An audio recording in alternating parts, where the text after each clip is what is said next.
Hey guys, what's going on? Inception here and welcome to another video today. Today, I'm going to be showing you guys how you may want to counter against certain opposition. So, there's going to be a lot of specifics in this video. As you guys know, I'm a very specific person when I make these types of videos.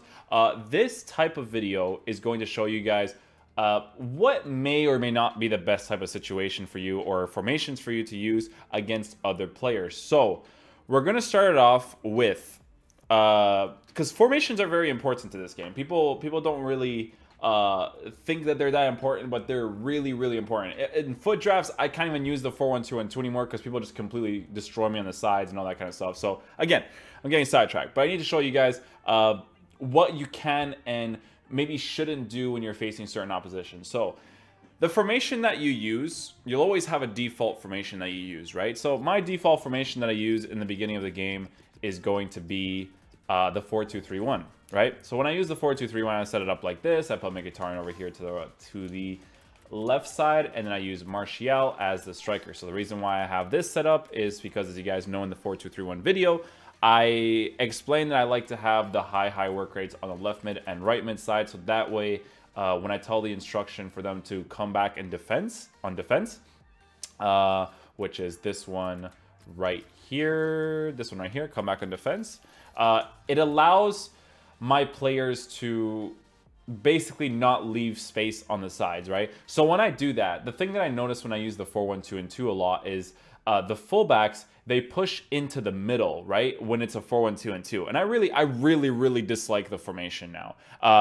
But maybe that could be because I might have to find like good tactics for it to work out really well for me. But right now, I currently really dislike it. So the thing I noticed with that formation, again, the fullbacks, they kept pushing into the middle, leaving so much gaps to the side. If you push the center mids or the CDMs out wide, you would have so much gap in the middle. So it's just like, there's no compensation for, hey, I'm going to take this guy out of position. Bam, you're screwed. You take one guy out of position, you're actually screwed. You have no wide play in terms of defense, unless you have the sick players. Like if you have like the Rude Hullets and stuff, then then the formation, I could see the formation working better.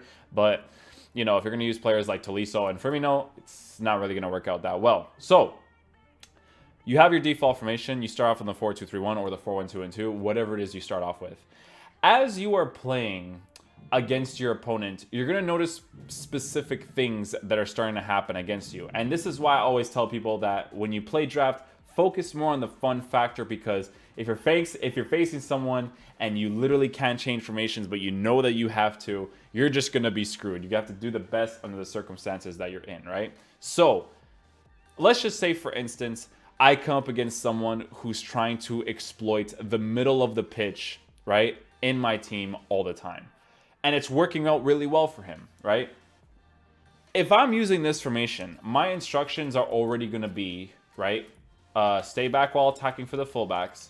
It's going to be stay back while attacking for the CDMs. But I still notice, right, that the guy is still attacking the middle of my pitch, right? My side of the pitch, right?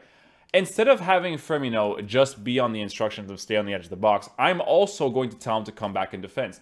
Now, you have to be very careful with this, because when you do this, you will notice that you will lack attacking presence more often than not, right? Because if you have him on balance, right? On balanced defensive support, he's going to, you know, he's gonna have this balance of pushing forward and coming back, right? But if you tell him to come back in defense, he'll come back in defense more often than he'll stay up to attack.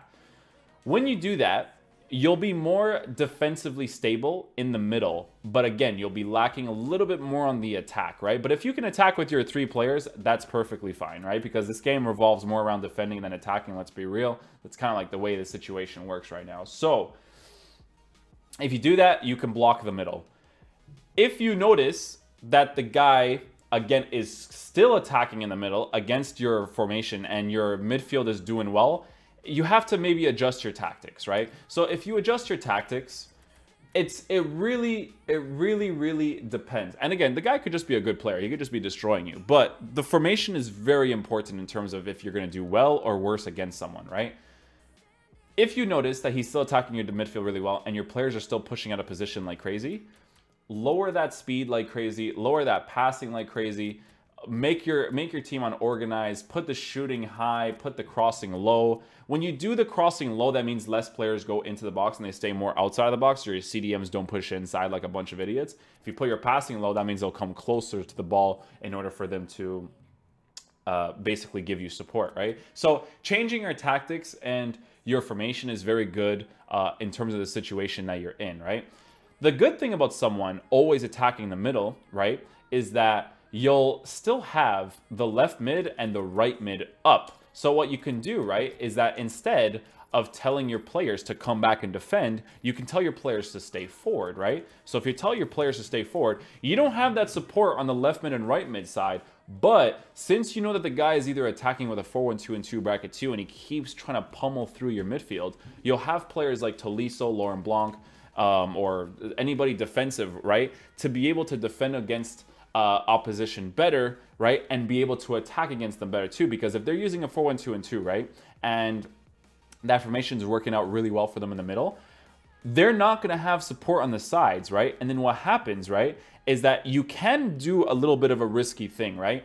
If you notice that he's attacking your midfield constantly and you always have open space there, you can, right, have your cam to stay forward as well. Because what'll happen, right, is that he will overcommit with his midfield, right? Because he'll always try to attack in the midfield, and you will have 4 guys up top to attack against him once you go on the counter attack, right? So FIFA is the type of game where it's like risk and reward, right? So it's like, hey, he's attacking a lot against me in the middle, but I'm going to counter against him by making my players be more attacking. And if you really want them to make those runs, right, you would change your custom tactics to have higher passing so they would make riskier runs. You would tell them to be on freeform so they can move all over the place, so that it really kind of screws over the opposition a little bit more. And then you can put a little bit of crossing just in case your right mid and left mid get to the sides and you want to do a driven pass on the inside and then do a nice little easy tap in. You can do that as well, right? So FIFA is a very situational game. It always depends on what your opponent is doing.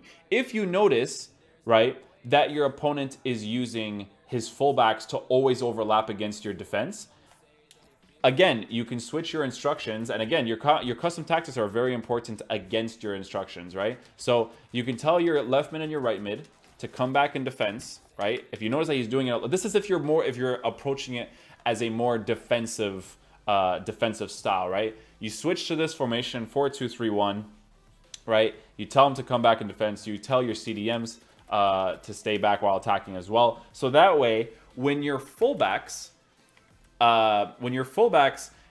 push into the middle, you'll still have the Gabriel Jesus's and the Mkhitaryan with the high work rates to come back and defend that general area, right? That's very important if you notice that someone is really attacking into. Now, if you're okay with being more defensive and trying to get that 1 or 2 goals, you can do that. Absorb that pressure, and then try to get that 1 or 2 goals against a person who's being super aggressive against you. You can totally do that. Or you can be more aggressive against someone, right? You can even change his formation if you really want to, right? So if you notice that his fullbacks keep pushing out of position constantly, right? What you can do is you can have a more attacking-oriented squad, right? So if you notice that, again, his fullbacks keep pushing out, you can switch to a 4-3-3, where you tell your right wing and your left winger, to stay forward, and then you have your striker to be balanced, or you want him to get in behind and press the back line, which I don't really suggest for a 4-3-3. You can do that. So what happens here, right, is that his fullbacks will overcommit. Once they overcommit, you can go on an easy counterattack against them, because your right wing and your left wing, in this situation it would be Mkhitaryan and Gabriel Jesus, would be in very good positions to exploit the sides. And then if you really want to be risky, you would just keep your Laurent Blanc to stay back while attacking, right?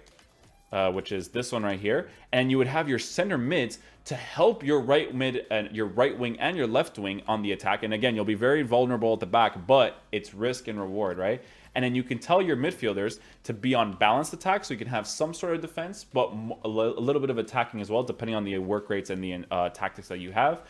If you have your custom tactics set up really high, again, they'll make crazier runs, right? If you have them set to lower, that means that they'll be around the area for as you're making passing plays amongst each other. Your players will be around the general area where they're supposed to be, right? If your speed is a little bit high, right, because you notice that, again, he's attacking a lot with the fullbacks and you want to make the build up really quick, put your speed to crazy build up, your passing to crazy passing, so that way when you're building up the play going forward, your players are going to pummel him on the attack because he's risking so much while he's attacking. So FIFA is a very situational type of game, right? Every opponent you face has a different play style in terms of what they're trying to accomplish. Some players, they want to push out to the sides and do crosses all the times. Sometimes players want to, you know, try to exploit the middle a lot and go for those long shots. When you're playing, you need to realize what your opposition is doing, right? So again, if the fullbacks are always pushing up, you can keep your left wing and your right wing to stay forward if you want to risk it, right? If you want to risk it to stay forward, so that way when you're on the attack, you'll have the support of your center mids pushing up with you, right? And then you'll also have the striker being in the middle, holding up that play for you as your right wing and left wing with your center mids are making that attacking presence, right? So again, very situational. If you notice that someone is using a 3 at the back formation, they're going to pummel you on the attack, but they're going to be incredibly vulnerable on the attack. So what you can do, again, is you can have a formation with like a 3-4, like counter them with your attacking style of having a 3-4-2-1 and telling your I'll show you guys right now. You can have like a 3-4-2-1, right? And then you can have your instructions set up like this, where you can have I believe it's getting behind. Yeah, so you have getting behind over here, getting behind, and then getting behind over here, and getting behind over here to really put that pressure on them. Keep your center mids on balanced, right? To really put that pressure on your opposition. We're going to switch that over here and over here. Firmino we'd probably have in the middle. Martial we'd probably have over here, and then Martial over here. Mkhitaryan, no, Mkhitaryan would be over here actually, right? You have a situation like this where, you know, you'll be attacking them like crazy. You'll also be vulnerable at the back, but if they're using like a 3-5-2, they're going to be going for your middle, so you're going to be vulnerable in the middle. But because they're using a 3-5-2, you'll have players making the most insane runs to get in behind in order for you to put pressure on them on the attack, right? So this is the type of stuff that you have to practice when you're playing seasons, right? When you're playing against your opponent, you got to realize, what is he going for, right? Sometimes people switch formations. That's why the best thing for you to do is in-game, when you notice that someone has a certain formation against you and they're playing a certain way against you, pause the game, look at the formation that the other person is using, realize as you were playing the game what the person was trying to do against you, and then try to counter it, right? Some people are really good with a formation like the 4-3-2-1, right? Because with the 4-3-2-1, it's incredibly attacking oriented, right? It may not seem like it is, but it's very, very attacking oriented. It's one of those formations that you switch to in game if you desperately need a goal, right? So we would switch this over here. Gabriel's just be on the right side. Firmino would be as a center mid, and then Mkhitaryan would be up top on the left side because of the 5-star weak foot, right? So in game, this formation is very, very attacking oriented, but you're vulnerable again at the back. But if you realize that the best way for you to win against your opposition is by providing more of an attacking presence, it's very important. But again, guys, I always tell you guys, I made this video on how custom tactics work. FIFA is the type of game where everything just it contradicts each other, right? Because if you have high work rates, in your mind you're like, okay, he has high work rates, so his high defensive work rates will make him push back. That's not always the case, right? Because if you tell your player, right, to stay back while attacking, but then on your instructions, right, you have the speed to be crazy up there, like 80s, and the passing to be up to be in the 65s, right? And then you have like free form in the chance creation, and you have crazy passing. Your fullbacks with those high attacking work rates will push up. But because you have the instructions on stay back while attacking, he'll basically, it's like he's fighting his own commands essentially, right? He'll be fighting his own command in order for him to stay back, but he'll also provide you that attacking presence because you have insane work rates to work with that is very, very like attacking oriented, right? If you want to be more conservative, right, with your fullbacks, you would switch your custom tactics to be on lower passing, right?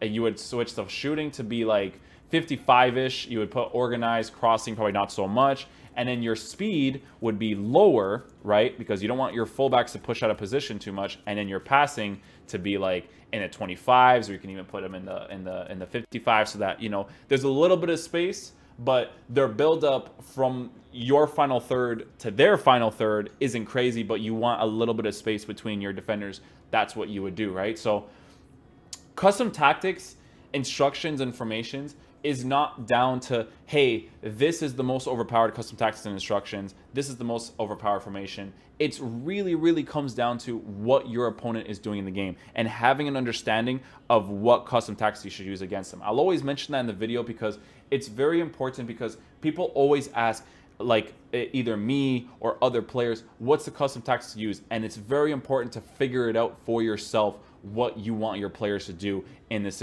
certain situations.